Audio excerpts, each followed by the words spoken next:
Yo, what's good? Welcome back to the channel. Today's video is all about secondary weapons. Big streamers are clearly shying away from the overkill perk, choosing Ghost instead, meaning you have to choose a secondary weapon. In this video, I do take a closer look at my recommendations. As, of course, you know, the Snapshot grenade is taking flight now. There is an overpowered way to use the fire sale, buying unlimited UAVs, meaning your opposition can have an advanced UAV. Only way to stay off of this is with Ghost. So in this video, I take a close look at 3 secondary weapons I advise taking into the Warzone and in your class loadout. If you enjoy the video or learn something, why not drop a like? It would help the channel. Let's try and get to 100 likes. That would be amazing. So without further ado, let's start this video. My name is Gaber. Maybe subscribe for more. Don't forget there are tons more videos like this coming for Black Ops Cold War dropping later this month. My name is Gaber. Let's get right into the video. I firstly want to let you know about the fully loaded perk. The fully loaded perk on a pistol actually provides you in Warzone full ammo for the pistols and the SMGs. It's quite an unusual thing that if you pick this loadout towards the late game, you may fall out of the sky, you've just won the gulag, there's your loadout. What do? If you can pick a pistol with fully loaded, you're going to land with full SMG ammo, which is a massive bonus. You may not intentionally use the pistol, but having the ammo is a massive head start. My recommendation for pistols is the Renetti class seen on screen now. A single pistol with fully loaded with a monolithic suppressor is a fantastic pistol. You can swap this for any SMG and suddenly have full ammo. This is a great weapon to drop with, replace with ground loot. We know there's a lot of P90s lying around. There's some great MP5s lying around too. Of course, you'll find great upgraded MP5s, MP7s on other dead bodies. Why not use that as a way to drop to the ground, swap this pistol for their gun? In this video, of course, I'm using the secondary weapons as a primary. Not a smart move, but it is a way to demonstrate the power. These dual Renettis, the Akimo, used to be overpowered. We mostly know this already. They have been nerfed. Every pistol in the game is currently well balanced and they've got their uses. So Akimo, if you are going to use a weapon, Akimo is my class I'd recommend still using the triple fire. They are still very powerful, a great way to finish off a player that's already a bit damaged. If you're inside a building with a sniper rifle, you don't feel confident quickscoping, definitely use the Akimo. This will replace fully loaded, so be aware. The recent nerf I mentioned for the Renetti pistols is only for the triple burst. If you remove the triple burst, you get to take advantage of a headshot multiplier. This headshot multiplier does not work on triple fire bullets.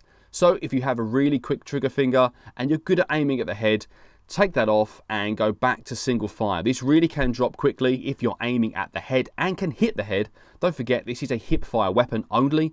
Your accuracy is not going to be anywhere near as good. In my opinion, the triple fire action has an overall better chance of dropping players quickly because any bullet on target really can help. If you've got this far through the video, type #second. I like to know who's got this far through the video. It does let me know who's a real watcher. Do you know what I mean? #first the worst, second the best, third the one with a hairy chest. Let's get on with the video. Next up, I want to talk to you about a rocket launcher, the RPG. I don't think it's much of a surprise that being killed by an RPG is infuriating. Whether you're in a helicopter, you're in a car, you're inside a building. This has a very unique feature in the fact that it can shoot round corners. If you know there's a player in cover, you can't shoot him, he's round the bushes, he's behind a rock, get the RPG out, shoot the floor next to him, of course you've got yourself a kill. It's very, very strong. It can take out players that are not using EOD, so early game it is fantastic. It can clear buildings before you've even entered. Shoot up into the window, naturally it is completely cleared. It will blow up people's equipment, it will kill people's loot boxes, and of course can take down cars very, very, very rapidly. This is something that's on the floor. This is known as ground loot. Of course you can choose it from your loadout. If you were to use a munitions box, you can carry 7 of these RPGs. You can literally pummel any players you know that are camping inside a building. They've got no chance of reviving. You hit down someone, just follow that up with multiple RPGs. You're going to clear that room. This secondary weapon is a very, very powerful weapon. The fact that it's on the floor, you may not necessarily need to bring it with you. I personally do choose it when I'm being extremely aggressive. My MP5 class will always have an RPG on there. I'm rushing. It's my job to get in there, clear buildings. Submachine guns, if I can't down them due to their being in cover, I will shoot the floor or the wall next to them and the RPG finishes the job. Quick special mention to those people who play Plunder a lot. The knife, it isn't in the list officially, but on a special mention, the knife. If you want to win plunder, visit the bunkers around the outside of the map, then run around holding square, opening boxes there, and there. You will win, and the quickest way to run around this map, avoiding gunfights altogether, is using the knife. Not only is it 1 or 2 shot kill, stab, stab, it'll get you around the map extremely quick. I'm not going to bother showing you clips of that. It is very, very boring. Even mentioning it's boring.